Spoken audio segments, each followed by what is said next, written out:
चलने वाला नहीं है, आवागमन के बंधन से छुटकारा है। जम का ठेंगा बुरा है वो नहीं सहा जाए, एक जो साधु मोय मिलियो जिन लियो अंचल लाए। कि वरना तो जम का ठेंगा बुरा है, अंदाजा भी नहीं इंसान तुझे कि वो कितना पीड़ाजनक है।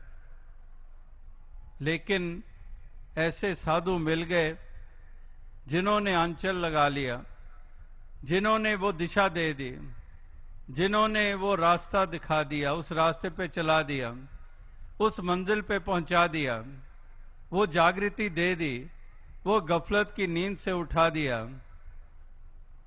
तो वो वास्तविकता में ऐसी एक अवस्था को एक प्राप्त हर इंसान कर पाए, यही महापुरुष संत जनों ने ये संदेश और पैगाम ये पहले भी दिए हैं, हर युग में दिए हैं। तमाम वेदों, शास्त्रों, धर्म ग्रंथों में तमाम महापुरुषों की वाणी इसी और ही अग्रसर ये लगातार करती आई है और आज भी उसी को दोहराया जा रहा है। और दास लगातार यही कह रहा है, दोहराने की आवश्यकता क्यों पड़ती है? अगर एक काम हो जाए तो उसको क्यों दोहराना पड़ेगा? अगर सतयुग में ही समझ गए होते तो फिर क्यों इतने अवतारी पुरुष जन्म लेते रहे? फिर तो आरंभ ही सतयुग से हो गया, जाग गए, समझ गए, अगली जनरेशन आई, वो भी जागी हुई, संभली हुई, अगली आई और वो भी हजारों साल का एक युग माना जाता है। फिर तो जागृति ही जागृति तमाम होती, लेकिन नहीं।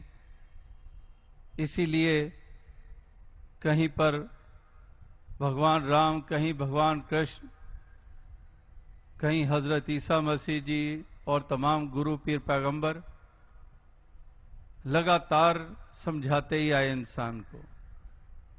इसका मतलब कि नहीं समझता है आसानी से, इसीलिए बार बार दोहराना पड़ता है, बार बार एहसास कराना पड़ता है, बार बार झिंझोड़ना पड़ता है। जो गहरे सोया हुआ हो उसको झिंझोड़ना पड़ता है। एक आवाज से कई उठ जाते हैं।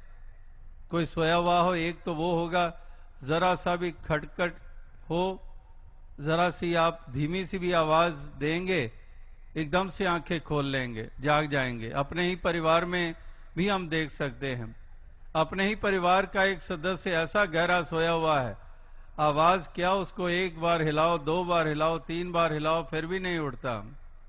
फिर जोर जोर से झंझोड़ते हैं, फिर कहीं पर आंख खोलकर थोड़ा सा बड़बड़ाएगा और फिर सो जाएगा। तो यही संसार की हालत है। ये भी इतनी आसानी से नहीं जागता है। इसीलिए महापुरुषों का, संतों का ये जोर लगा, बार बार ये योगदान दिए गए, ये जानते हुए कि इसी में इंसान का भला है। इसीलिए वो पंक्तियां लगातार कही जाती हैं कि जो सोवत है सो खोवत है। अगर ये सोए रहेंगे, नहीं जागेंगे, तो गंवा बैठेंगे। ये ऐसी पूंजी गंवा बैठेंगे, ये श्वासों रूपी पूंजी जिसकी इतनी कीमत है, एक श्वास। इसी यात्रा में दास ने एक दफा जिक्र किया एक स्थान के ऊपर कि चंद बरस पहले अमेरिका डेनवर सिटी जाने का मौका मिला और वहां पर एक बहुत ऊंचा पहाड़ है और वहां ट्रेन जाती है इतनी ऊपर, बड़ी स्टीप स्लोप है ऊपर, और ट्रेन पर ऊपर पहुंचे, शायद उसकी ऊंचाई 13,000 या 14,000 फुट ऊंची होगी। और वहां पहुंचे तो एकदम इतनी हाइट पे जाओ तो सांस फूलने लगता है, कईयों को एकदम दमे जैसी हालत हो जाती है।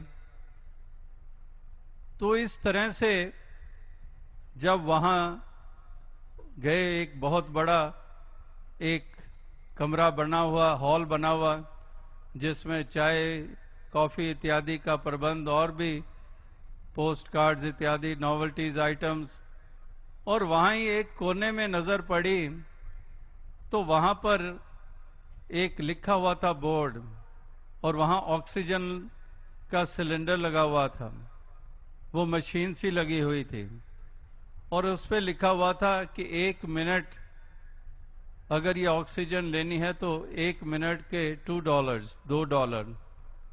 तो एकदम से ध्यान आया कि एक दिन में हम 24,000 बार सांस लेते हैं, अगर मालिक भी ऐसा ही चार्ज करने लग पड़े तो हम कहां पहुंचेंगे। 1 मिनट के $2, और यह हमें यूं ही ऑक्सीजन दिए जा रहा है। तो दास जो बात कह रहा था कि एक श्वास की भी कितनी कीमत है, तो ये पूंजी तू गंवा रहा है, सोए सोए तो गवा ही रहा है, तो ये लुट ना जा। इस पूंजी का पूरा पूरा इस्तेमाल कर। अगर किसी के पास पूंजी हो और वो समझदारी से उसका इस्तेमाल करे तो कई गुना और कमाई कर लेता है। कहते हैं पूंजी है मेरे पास, आई हैव कैपिटल, और अगर समझदारी से इस्तेमाल करेगा तो वो उससे कई कमाइयां कर लेता है, कई बिजनेस एम्पायर्स खड़ी कर लेता है।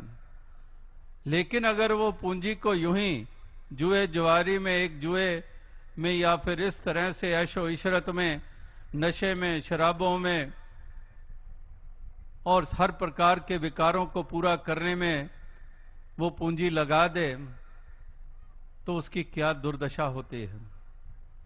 इसी प्रकार से ये पूंजी दी है मालिक ने। एक तो सांसों रूपी पूंजी है, इंसान इसका तो सदुपयोग कर ले, इस पूंजी को इस कदर लगा ले, इस्तेमाल कर ले कि कई गुना हो जाए, इतने गुना हो जाए कि केवल लोक नहीं तेरा परलोक भी माला माल हो जाए। इस कदर इस पूंजी का इस्तेमाल कर। ये श्वास बड़े अमोलक है। तो महापुरुष ये जानते हैं कि ये सोए सोए लुटते रहेंगे, ये ऐसी नादानी किए चले जा रहे हैं, इसीलिए जगाते रहे हैं कि उठ जाग मुसाफिर भोर भई, अब रैन कहां जो सोवत है। ये भोर हो गई है, ये रैन नहीं रही है।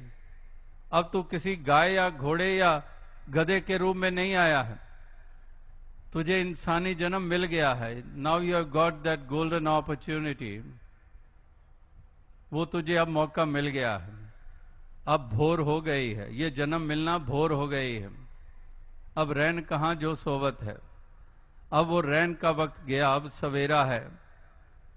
लेकिन सवेरा होने के बावजूद भी अगर सोया ही रहा, इससे बड़ी बदकिस्मती और क्या होगी।